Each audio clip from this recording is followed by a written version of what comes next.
This is the second part of section 7.4. In the first section, we looked at how we can use the zero product property to solve equations when they are written in their factored form. So the question then is, what do we do if it's not written in factored form? So we've devised a process that allows us to rewrite a polynomial in standard form as a product of its factors, and that's called factoring. So anytime I say that I want you to factor something or that we're practicing factoring, we're trying to take a polynomial that is written using pluses and minuses, and we're trying to rewrite it so that it is something being multiplied together. So the first thing we need to talk about is the GCF, and that's what we're going to practice factoring today. Now, GCF stands for something that you may have already learned before, so you may remember this. GCF stands for greatest common factor. And what that means is that it is the greatest, meaning the biggest, monomial that each of the terms have it in common to be able to divide out. So it's going to be the biggest monomial that divides evenly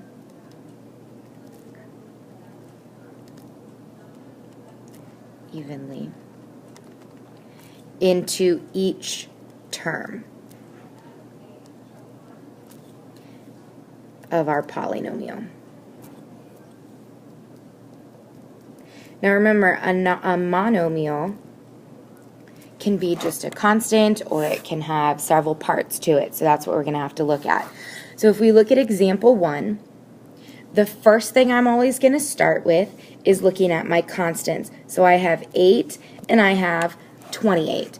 So the question I ask myself is, what number goes into both 8 and 28? And so I realize that it's the number 4. So 4 is going to be part of my GCF. Then I look for variables. This one has an x. This one doesn't have a variable, so that means I can't take one out of both.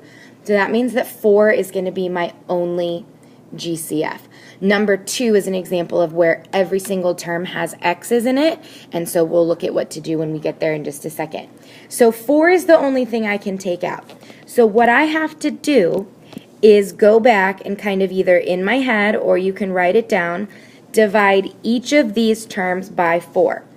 And this is going to be our next factor.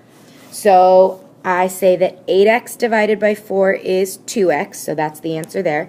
And negative 28 divided by 4 is negative 7, and so that's what I get. So this is our polynomial in its factored form. If I do 4 times 2x minus 7, I'm going to get 8x minus 28.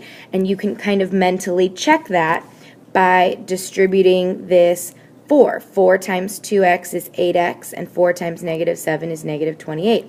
So we know that we're on the right track. Okay, so a good way to think about factoring is it's sort of like undistributing. If I distribute that 4, I get the answer. So again, we're kind of working backwards. Like, okay, here was the answer. What was the question? So let's look at number 2. Again, we're going to start with the constants first. So we say to ourselves, what goes into 2 and 8 and 6? It has to go into every single one to be able to take it out. So hopefully you notice that that would be 2. Then we look at the variables, x to the third, x to the second, x to the first. We always take the smallest power of the exponents, because I only can take what every single one has to give. So the last one only has an x to the first. That means that's the most I can take out of anybody's.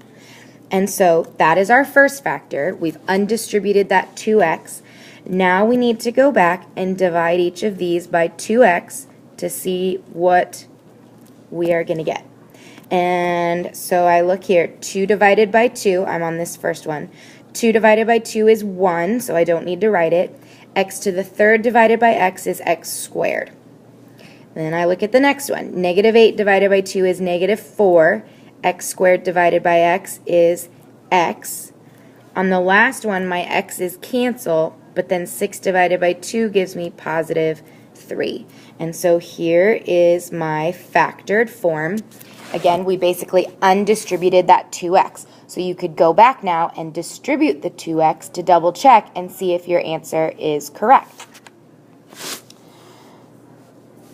So sort of the point of doing this is to be able to solve. And so let's look at just a couple more examples. If you want to put it on pause and try these yourself, that's probably a good idea. So if we look at number 3, we can look at the 4 and the 24. I can take out a 4. And then again, they both have x's, but the lowest power there is x to the third. So that's what I'm going to take out. Then we go back, so we're going to divide each of these by 4x to the third. That gives me just an x left here, and then a plus 6 here. So there's your answer.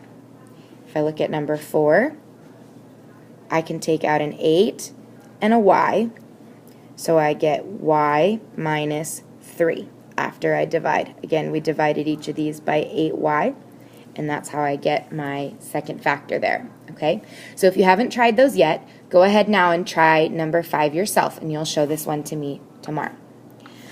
So the reason why we are spending time doing this is to be able to solve equations even when they're not written in factored form. Now, the most important thing to remember is that our equations have to be equal to 0.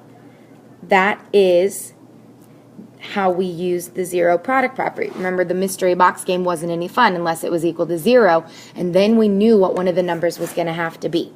So this is similar to what we've done before. The only step is we have to do the factoring now. They're not giving it to us in factored form. So if I look at number 6, this is a 1 in front. So 1 is the biggest thing I can take out of 1 and 5. I don't have to write that down, but then I can take out an a. So I get a times, divide each of these by a, I get a plus 5 equals 0. That means that either a equals 0 or a plus 5 equals 0. Well, a equals 0, that's already solved, so here's that. Here we can subtract 5 and we get a equals negative 5. Number 7, take a second to decide what you think your GCF would be. Hopefully you picked 3n. We divide by 3n, divide by 3n, and so our factor then is 1n minus 3 equals 0.